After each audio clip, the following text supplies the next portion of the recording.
Greetings, beautiful people. So yeah, I'm gonna continue on to the I mentioned in my last video on the chakra video, sweet talkers and shit like that. But see, there's a lot of people that are good with words. This is where, like, for example, neuro-linguistic programming, subliminal messaging and all that, but it all comes down to with a certain way that you can speak, you can manipulate other people, and you could do it for good, or you could do it for, not whatever you want to call good or bad, but it's either going to be self-servant or, to influence and inspire, or you could do it for whatever reasons it may be. Now, the whole thing may be, for example, like, I'll talk to my, my girl, and I may not say anything, unfavorable to her, but sometimes, you know what it is about me, I have an aggressive way of expressing myself from time to time. And again, I've mentioned this, that I have a lot of energy, but I've always had that aggressive type of way of talking, you know what I mean? Especially when I want something, I'll do it in a way, but it's not like I'm literally trying to express myself in that way. It's just a natural way of me expressing myself, and a lot of people take that wrong. So this is another way, is just the fucking way that it comes out. The way that it comes out of you is the way that people are gonna see it. But again, what does that stem from? Is that stem from some type of aggression that is in you, that needs some type of working to be, let's say, I'm not gonna say controlled, but more channeled in the right way. Because yeah, I mean, we can express ourselves when we speak, just our voice alone. All right, and I mentioned about the root chakra and all that, but the root chakra, for example, the root chakra and the throat chakra. So we have the throat chakra, which is basically, the color is blue.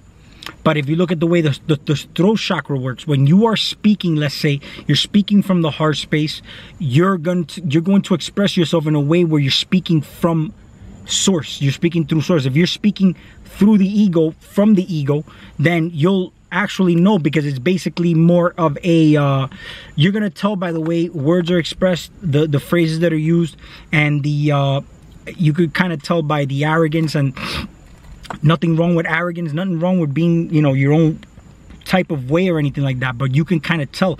Even a lot of people who have a lot of awareness, a lot of knowledge and whatnot, they're still gonna be, to some extent, in their ego. And the reason why is because they need to flash their ego, and that's fine. Ain't nothing wrong with that. You need to flash your ego. It's kind of like, people would ask, why do you claim your straw man? You claim your straw man to, you get a a big lump of incentive behind it. Well, what do you do with that incentive? You know what I mean? It's the same way. If you're going to express yourself and you're going to go through the ego, you know what I mean? Are you going to be able to play that in a way where, yeah, you'll get what you need out of what you did, but are you going to get lost in it?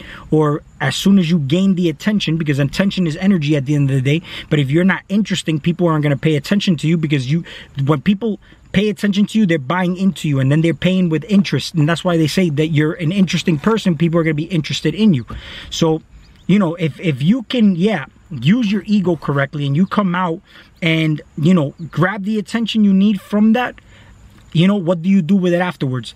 All right, now it's kind of like you, let's say if you were to try, and I'm not talking about, this video is not about the straw man, but it's just an example. Like, a lot of people will do it to, they're aware, conscious, but what is the reason you do that? So let's say, for example, you acquire some money out of it. Are you going to use that to build something upon that? Or are you now going to get lost? It's going to change you. You become a fucking, and you're going to use that ego, and it's still going to stay in the ego space. You're going to be like, look at me, you buy all this stuff that you really don't need. Or you're going to pass it down and build a generational wealth now for your, lineage and shit like that. So this is, interesting as to, if we're going into each chakra, okay?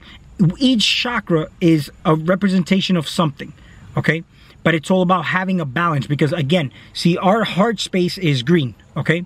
Now, a person who would be in balance, let's say you're too spiritual, you're only focused on that green, but you're not paying attention to the green of the resources that you would have, because you're not living here as a spirit, you're living here as a human being, right? You're being human here. You're having a human experience. You're a spirit being, or you're a spiritual being, or spirit, let's say, and you're having a spiritual, a human experience. So you're not going to live here as a spirit. because even like, you know, breatharians, for example, this is just like going to extremities, man, because even breatharians, they still have to eat. To some extent, they're still eating. And it just goes into everything that we do. We're basically eating. It's just about how we're eating, you know what I mean? But if we're in our heart space, we need to be balanced, right? I mentioned that when you're in your heart space, your body looks like a horizontal level, and the heart space is basically that middle point. But your body, I always want to look at it as is upside down, because if you look at, for example, you have the heart anagram for earth, and then underneath that chakra you have your solar plexus. The solar plexus is basically your power, your heat. You generate most of your power from here. This is your chi, okay? And when you breathe, you want to breathe into this, you know, space in order to gain your chi. And not only that, but this is where you're really tapping into source, because this is where your solar plexus is. People do sun gazing to access information from the sun. The sun is a generator, gives you power, but the sun is still you. When you look at the sun, you're looking at yourself, okay? So if you're directly staring at the sun, okay, you are having a communion with the sun. You're giving energy to the sun, because without the sun doesn't even exist if you're not powering it with your 5 senses. Okay, you feel the heat of it, you see it. Okay, you're able to smell the environment of what the sun, because let's say, for example, you know, summertime, sun's pointing at a right angle. Because here's the thing, we can go into another deep topic about it, where, you know, in the wintertime the sun is actually closer to the earth, and then in the summertime the sun is actually further from the earth. But why is it that you feel the heat of the sun more in the summertime? Again, it has to do with the angles and the way the light points to the earth and all that. But again, that's another deep topic, because it kind of, you know, leaves questions open. Is the sun really what's heating the planet up? Is what is temperature, temperament, whatever? All right, but let's go into the middle section. If you turn your body upside down, right, now you have earth, and then you have your solar plexus right on top. And then if you really want to even look at it even further, okay, because when you close your eyes, okay, do you notice how when you, like, let's say if you're sun gazing, but then you close your eyes, do you notice how you can actually start to play with the color reds and oranges and yellows, you know what I mean? And these are like more of the lower chakras. And then if you have your body turned upside down and you have your heart space, then your solar plexus chakra, now you're going into your oranges and reds, because you got your sacral plexus, and then your root chakra would be the highest chakra, right? And then when you look at the lower chakras, now these are cooler colors. And cooler, basically, if people want to look at hell as a hot place, as a, you know, as a place with fire, no, because hell is basically more, if anything, it would be cold. You notice how when you go into you know, a darker environment, or let's say if you go into a you know, if you're going into you know, a space where that's haunted, like a house is haunted, you feel the chills, like the cold sensation. It's like the blue, you know, type of sensations and stuff like that, the purples and stuff like that. So if you really want to look at it too, your higher chakras, if you look up is actually where the sun is, and then above that you're playing with the hotter colors. And if you go, basically, you know, heat rises, and then you have the temperature that's colder coming down. Because if you say, for example, in Spanish you would say winter is invierno, it's literally sounding like the word hell, which is infierno. You're changing the V to an F, all right? And the F is based, that's an interesting thing, because V, 26, 25, 24, 23, 22, 22, 22 is 4, and then you have the 6. You have, it's like basically always playing with the number 6, all right? And F, for example, is basically A, B, C, D, E, F. It's also the 6th letter of the alphabet. Now, nothing demonic or evil about that. Don't be thinking about stuff like that, like if it's evil or good or whatnot. Everything is energy. Everything is what it is. You just need it to be what it is at that moment in time, okay? Everything is balance. Everything is knowing how to zigzag back and forth. If your body's like this, you're in your heart space, you know how to play with hot and cold. Because at the end of the day, something extremely cold, like I'm talking about blistering, freezing cold, that burns you. You know what I mean? The same way fire burns you. If you put your hand in, like, let's say I forgot what they call that, the dry ice, you're gonna burn your hand. Dry ice is about is freezing, like sub-zero. I'll do some I don't remember the actual temperature of it, but it's dry ice because it's basically as cold as it gets in its solidified form. Now when things are cold, things are basically still. They're not moving. Even vibrations and stuff like that, everything's actually slowed down. So you know, if you really want to look at how your body works, for example, you know, you're doing some research and stuff like that. I mean, you can get to know different sections of your body, but one thing that's pretty interesting to me, and I've mentioned it in my other videos, is there's the 72 goetic demons, and they reside in your pineal gland, but they're in the upper chakras. These upper chakras right here represent cooler colors, right? And then we are actually, the sun is right above us, right? So that's where the balance is. Like the heat from our body, for example, escapes from our head, which is why if we have a fever, the best thing to do is put like a cold rag on your head, and it's gonna you know, cool your body down without having to take Tylenol or anything like that. But it also goes as to the reason why, you know, when you have a fever, right, your body temperature goes up, but why do you feel like you got the chills? You feel like you got cold. You know what I mean? That's because the body is literally releasing the heat going up. So a lot of interesting things here to think about and stuff like that. But you know, it's basically knowing how to play with the temperaments.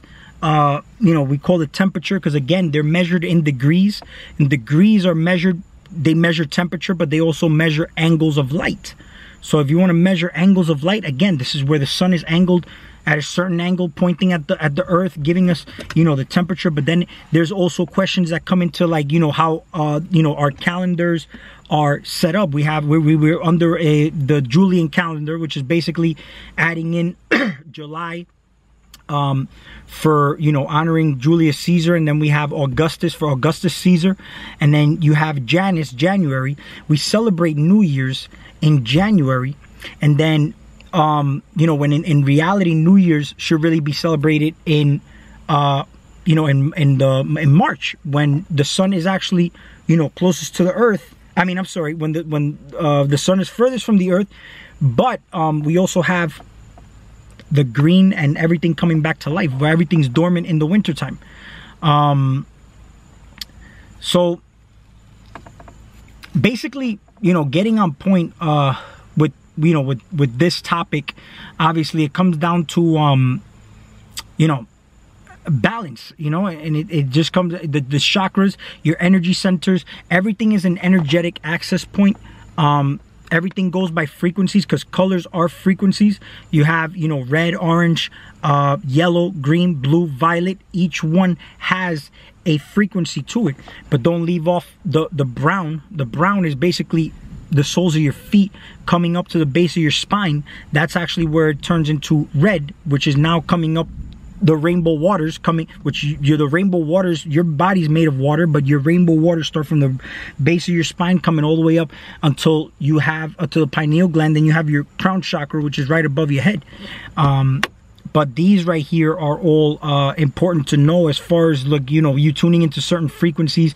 It's not a one chakra work. They all work in harmony with each other. Like I mentioned before in the other video, red, okay? Then you have orange, but above the orange, which is your sacral plexus chakra, you have the yellow. Excuse me. And then, you know, to make orange, you need a combination of the underneath color, red, and then right above it, the yellow, make that orange, which is right under the solar plexus chakra. Now, when you come up, you have the green. But why is the solar plexus such an important chakra? Because this one is literally harmonizing your bottom chakra, but it's also going to harmonize your upper chakra. Because if you really look at it, you have blue and then you have yellow, okay? But then the yellow is also harmonizing what is the most important part of your physical being, which is your heart. And the most important chakra to actually maintain balance is the earth, the heart chakra. All right, the heart chakra, green, is a mixture of the blue and yellow. Okay, play around with these colors, but what do they mean? Because when you're in your solar plexus chakra, this is your power. Okay, this is your soul. This is everything here. This is where you gain your power from here. Okay. And then when you want to talk about coming up past the heart space, you want to make sure that these are balanced, because by the time you pass the heart space, you're passing the gates of heaven here, and you're coming up to your throat chakra. Here's where you're actually going to speak your truth. You're going to be a sweet talker, or you're going to be somebody who's going to empower, influence, influid, your fluid, the waters, or you're going to motivate. Inspiration, in spirit. You're going to be good with your words. You're going to be good with how you express yourself. But if you're balanced and you're speaking from your heart space, when you're up in your throat chakra, okay, you'll be able to, you see, this is where you'll be able to connect with people. And this could, look, people in business do it all the time, okay? Because you have to have your intuitive, which is literally your solar plexus as well, and connecting with your pineal gland, your intuition. You're going to be able to read body, because you got to look, there's many ways people express themselves. There's body language, all right? There's the way people, you know, they stand, they may play with their fingers, and subconsciously you don't know this, but sometimes even, look, I'm talking right now, but you see me moving my hands a lot. I'm animating this body, but I'm subconsciously not even realizing I do mantras as I'm doing it. See, a lot of the times people will be like, oh, but yo, he just did this 666, but it's not that. It's just that subconsciously you may just express yourself a certain way, all right? And it takes a real good developed first eye to be able to see that. This is why, look, I'll talk about why, you know, when your body's inverted, you have your hotter colors now on top and your cooler colors on the bottom, okay? But if you notice, when you're in a dark room, the colors that are at play in your, you know, when you start to see the color swirls, is basically blue and purple. It's kind of like those cooler colors. But then when you're out in the sun and you're sun gazing, or if you want to sun gaze but with your eyes, because you could sun gaze with your eyes closed, you're playing with now the yellow, oranges, and red colors. And this is where you can start to play, and you could play frequencies, or you can just do it where you're listening to the sounds of nature, or you could do it at nighttime. And I have a good technique where it doesn't always require just playing with binaural beats. It would just require you basically even, you know how you can stay in your heart space? If you're very still, you can actually, you know, feel your heart beating if your focus is on the heart space. So if you're trying to balance out a chakra, okay, you can stay in your heart space by literally feeling the pulsations of your heartbeat, because you see, the rhythm of your heart is very important. You know, you with your breathing, you control your heart rate and all that, but you also can heal yourself, because see, the hand chakras is the gold color, okay? So say, for example, you have an ailment somewhere, you have a discomfort, let's say you have stomach problems, you can you can meditate with, because you see, left hand usually is basically you receiving hand, and then your giving hand is the right hand, which is why when you shake hands with somebody, you're basically exchanging energies there, okay? But you can also do it with the left hand.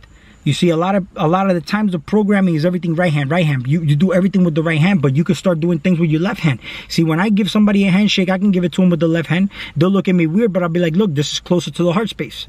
You know what I mean? If you give somebody a handshake with your left hand, this is basically coming into the heart space. So either way you put it, you know what I mean? It's either a giving or taking, but it's still going in a circle. You know what I mean? So think of it like this, okay? When you're meditating, you can take your hand and put it in a spot, okay? Because it's funny how you'll feel a pulsation. Let's say if you're in your sacral plexus chakra, if you want to put your hands on your solar plexus chakra, it doesn't really matter where you put it, but you're gonna feel a beat. There's gonna be a beat to it, okay? There's ways to stimulate your root chakra in a way where this doesn't require you staying still, but it requires you literally stimulating it through doing your own, you know, massages in that area yourself. And I'm not talking about, you know, masturbating or anything like that. It just requires you doing certain massages in your root chakra. There's plenty of videos on this, and you know, if anybody has any questions on that, I'll definitely answer them in the comments, or you know, you could go in YouTube, and because this is how I learned. I mean, and listen, you can, it's not taking people's techniques and doing them exactly how they do it. You can modify and do your own thing. There's not one way of doing everything. You got to understand, you can, everybody should be a guide to you. They're not supposed to teach you how to do things exactly how they're doing it. You could do things your own way, okay? There's no one way to do anything. You can modify and do your thing your own way, and it's going to work because you're doing it and you believe it to work. But again, this is where it comes down to having faith in yourself. Do you notice how religion always talks about faith in God, faith in the Bible, faith in, you know, this and that, and always faith in the angels, faith in this? But it's because your faith is the most important weapon you have. It's the most important tool you have. So they're going to divert it and make you put it toward something outside of you. because your energy is more valuable than money. And the thing is like somebody taking candy from a baby. If you're not aware and conscious, this is why knowledge is important. Knowledge is power too. See, the same way money can empower you, money can also change you to an unfavorable way, because you become a dickhead, you become arrogant, you come off your path, because now you're enjoying the riches that you're getting here, but you now start to lose yourself. It's the same thing with knowledge. They say knowledge is power, because people could be like, I know something you don't know, and they'll keep something from you, or they'll try to manipulate you with that knowledge by making confusion, because they know how to now, because they have a knowledge that you don't have. This is why it's important that while you're on a path to seek knowledge, is to maintain a clean vessel. It's not to live your lifestyle. You know, I'm not telling you to, always. You could do whatever you want. You can eat however you want. It's just you got to know how to clean your house. You can have a party in your house, right? Invite people over, but what do you got to do? You got to clean up after yourself. You can't just leave the house dirty, right? So, again, I've mentioned this before because I've actually experienced this before too. I've had parties where I've had certain people in my life, but then you start to realize that certain people are actually pretty toxic. And when you start to change, you don't need to do much. People are just going to fall out of you, and things outside of you are just going to start magically changing for the better because you bettered yourself. You see, everything starts from you. It doesn't matter what the hell's happening outside of you. Balance your chakras, balance everything, because people always are trying to chase and look and find something, when in reality, things are going to come to you. Okay, including knowledge, including wisdom. You don't have to look so much. If you're literally in your heart space and you're within and you're literally being a service to people, you're going to start attracting people who are actually going to inspire and instruct and educate you on things that you didn't know, that are going to help you connect the dots to things you should have been knowing. But the reason why is because everybody outside of you is a piece of the puzzle you need to complete your game. Okay? This is why it's important to look at everybody outside of you as an aspect of yourself. You want them to succeed. You want them to do good. But if somebody's not in the vibration they're not supposed to be in, they'll eventually get there in their own time. If not in this lifetime, in another lifetime. But it's not up to you to try to change anybody. It's up to you to guide. And this is why I make YouTube videos. I make YouTube videos to attract certain people in my life and to literally empower others with what I got, and in return receive from them what I need to complete myself and my game and better my life. Okay? But I need to be up and motivated, and it starts from me so that I can get up and motivate others. How can I motivate anybody if I'm not motivating my fucking self? Utilize every tool to your advantage. Doesn't matter what it is. Okay? The government, the whatever, it doesn't matter. Everything is a tool to you. Everything. And you can start to utilize everything as a tool. You start to learn how to use all these tools. You empower yourself, and then you can empower others. It's the law of reciprocity. It cannot fail. So don't forget to like, share, and subscribe. And looking forward to your comments, and we'll talk soon.